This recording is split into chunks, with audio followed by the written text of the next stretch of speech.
Welcome back to the Newsroom. I'm Chella Smith. This is your Middle East U.S. entertainment news here on YouTube. I air on Fridays, bringing you the latest on reforms and economics based on reports put out by the Middle East news media outlets. I do this weekly review and it's based off my interests. Thank you everyone for joining me. The audience has been wonderful. Again, thank you. Last week, we talked about new banknotes, gold reserves, and the U.S. dollar index. Let's take a look at this week's juicy headlines. Al-Frat News has reported Iraqi Economic Center reveals that Iraq possessions of U.S. bonds has increased. The head of the center, Wazim Al-Hilu, says in a statement that Iraq's possession of U.S. Treasury bonds for the month of May 2022 has increased by $4,584 million, or by 13.94%, according to the latest official statistics issued by the U.S. Treasury. Al-Hilu indicated that the bonds are increased from the same month last year, 2021, when Iraq's possession of bonds amounted to $20.9 billion, noting that the bonds represent a fourth of the world's bonds. He explained that Saudi Arabia came in first place with the forefront of the most possessing countries with $114,650, followed by Kuwait in second with $46,326, and then the UAE and Iraq with fourth place.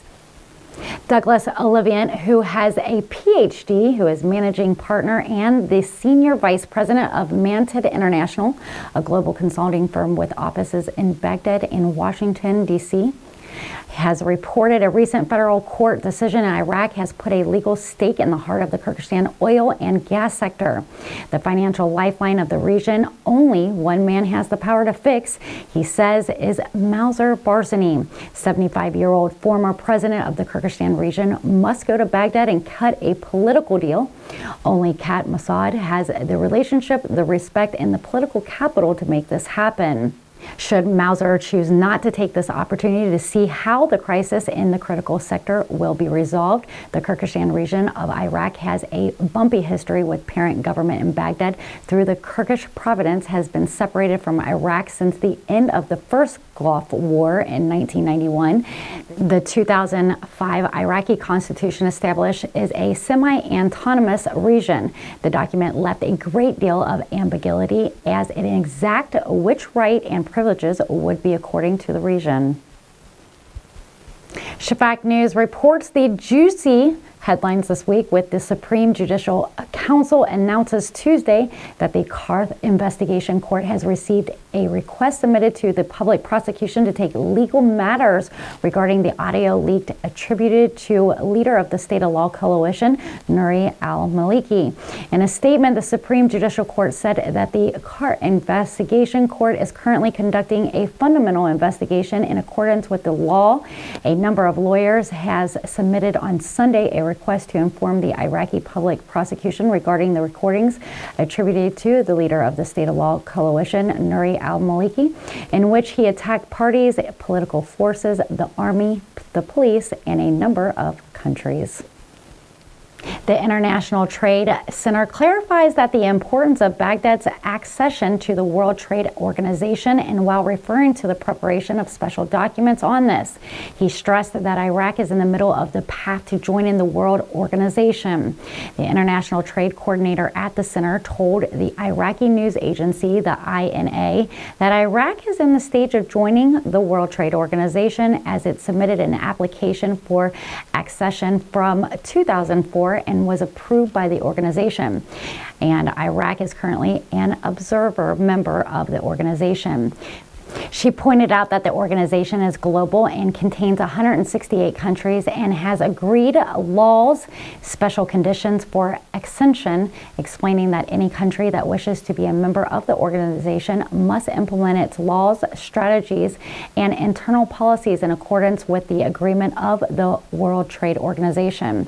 She pointed out that the International Trade Center is working to help Iraq to provide technical support in harmonizing laws and agreements with the regards to the accession to World Trade, and that there are important documents that are being worked on.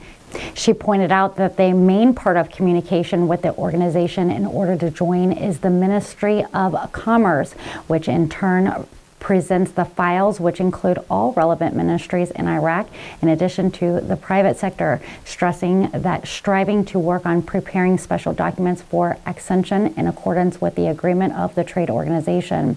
Also adding, Iraq has industrial and agriculture qualifications and trade exchange, but it needs to work on study and developing the applicable policies so that there is harmonization with the laws of organization, noting that Iraq is currently in the middle of the road to join. She also noted that the importance of Iraq's accession to the organization, as it deserves to be part of the international trade, industrial, and economic community, especially since the accession will be a part of the international community and can organize its economics and commercial policies, including trade exchange, in accordance with international laws that serve it, with all concerned parties dealing with it in the future. Shafak News then reported the federal court, the highest judicial authority in Iraq, rejected the lawsuit against sending 200 billion dinars from the federal government to the Kurdistan region. The lawsuit registered in federal court against the Iraqi Prime Minister and Minister of Finance was demanded the suspension of sending part of the Kurdistan region's budget, which amounted to about 200 billion dinars per month. With the rejection of the case by the federal court, the federal government in Baghdad can continue to send this amount to the Kurdistan region to pay the salaries of the region's employees. The Kurdistan Region Council of Ministry had confirmed earlier that the federal government had not sent the region's monthly dues, amounting to 200 billion dinars, for a period of 14 months since 2020. With the rejection of the case by the federal court, the federal government in Baghdad can continue to send this amount to the Kurdistan region to pay the salaries of the region's employees. The Kurdistan Region Council of Ministry had confirmed earlier that the federal government had not sent the region's monthly dues, amounting to 200 billion dinars, for a period of 14 months since 2020.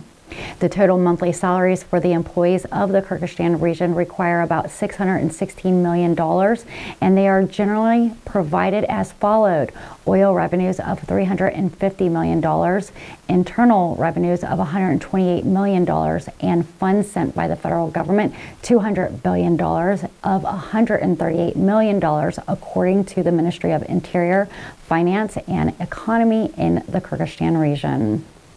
Last but not least, Baghdad Magazine News reports the Central Bank of Iraq clarified the purpose of the call to establish a sovereign fund, while noting that the currency sale windows was found to facilitate the financing of foreign trade in the main.